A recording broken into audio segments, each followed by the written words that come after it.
Përshëndetje të nderuar miqtë e mi, ja ku po takohemi sërish të bashku me mua Tirona Lili në kanalin Monitor TV.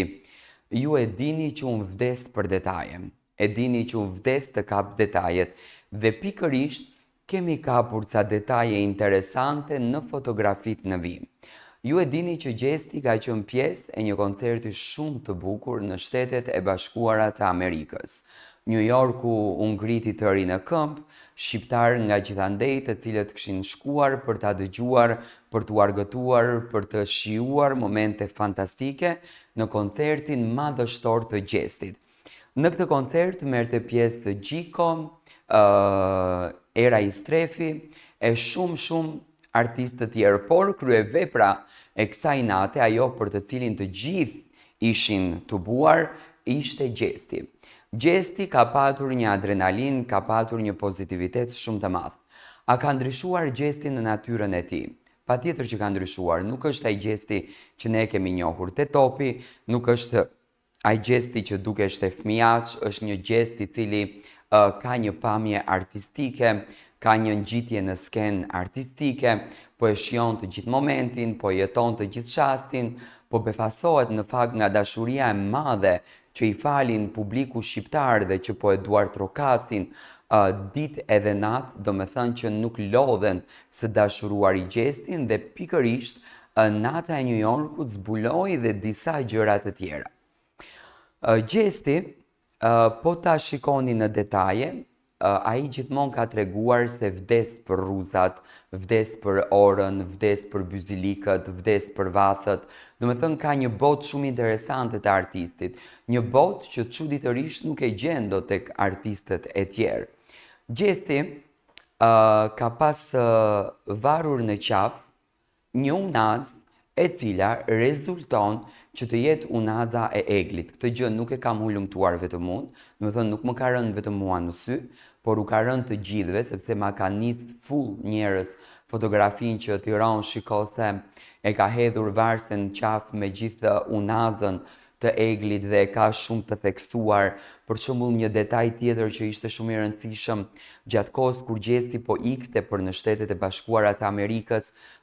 vuri në dukje, le ta themi, byzilikun të eglit, më pas vathi i eglit, e keni këtu tani te kjo fotoja, do me thënë është i dukshëm, një vath që eglia ka dhënë Gjestit në Big Brother, do me thënë Gjesti vazhdon në trupin e tij të mbaj dhuratat e eglit. Dhe kjo ka qenë një konfirmim tjetër, siç flasim ne gjithmonë që lëvizjet e vogla e tregojnë gjën e madhe, kjo ka qenë një konfirmim tjetër për fansat të Gjestit, të cilët duan në çdo lloj mënyre ta kuptojnë që Gjesti dhe egli janë bashkë.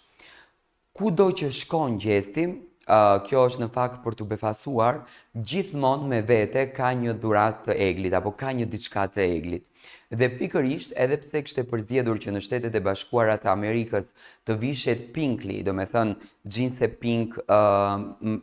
bluze pink verore, atlete pink,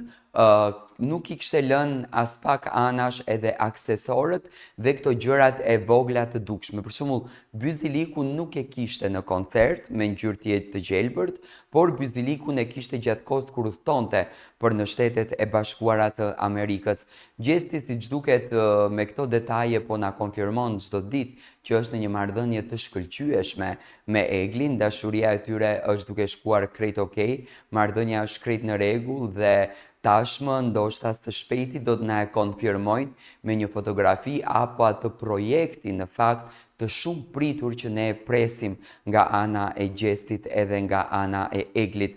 Mbrëmja ishte madhështore, fillimisht ai ekrani gjigant pas Gjestit u mbulua me flamurin kombëtar shqiptar, shqiptarët të gjithë duke brohoritur, duke duartrokitur, duke kënduar bashkë me Gjestin këngët e tij, u argëtuan pafund në Shtetet e Bashkuara të Amerikës. Unë e kam thënë edhe më herët për të gjithë shqiptarët që jetojnë atje se ky koncerti do të ishte koncerti përmbyllës i punës së tyre, lodhjes së tyre, angazhimeve të tyre të përditshme për të kthyer tashmë në vendlindje, se ne i presim shqiptarët tanë, vëllezërit, motrat tona të dashura të vinë sa më shpejt. dhe kështu që ku kishte më bukur se sa të mbyllësh gjithë këtë koncert, gjithë këtë lodhje, gjithë këtë gjë të bukur me Gjestin. Ndryshe nga artistët e tjerë, më duhet ta pranoj, koncerti i Gjestit ishte ndërtuar në një sallë gjigande dhe do me thënë numri ishte shumë i madh, ashtu siç në fakt ishte premtuar që do t'jetë numri në koncertin madhështor të Gjestit. Por edhe në gjërat më të mëdha, në arritjet më të bukura, në sukseset më të mëdha të Gjestit, Gjesti asnjëherë nuk haroi Eglin, asnjëherë nuk e haroi gjën të Eglit. Gjesti ka ndryshuar shumë, po ta shikoni edhe në fytyrë ka ndryshuar shumë, është rritur më tepër, siç duket ka hyrë pak më shumë në peshë, do me thënë po e shijon pa fund këtë famën dhe po argëtohet pa fund. Jam i lumtur që po e shoh Gjestin në këtë pikë të arritjes të jetës së tij. Shpresoj që gjithmonë të ketë sukses kaq të merituar, të na argëtoj gjithmonë me artin e tij dhe ne do të takohemi sërish së bashku për të ndarë lajme të tjera. Ju duhet të na ndiqni me subscribe në kanalin Monitor TV që ne të bëhemi një grup sa më i gjerë për të komentuar dhe ngjarje të tjera. Tani do kemi Big Brother VIP 4, por kemi dhe Big Brother VIP 5, domethënë ngjarje që na presin përpara. Dhe ajo që dua të them, në fakt dua të marr mendimin tuaj, a mendoni dhe ju që Egli me qëllim ja ka dhënë këto dhurata të Gjestit, që Gjesti të bën lëvizje të vogla nëpër koncerte?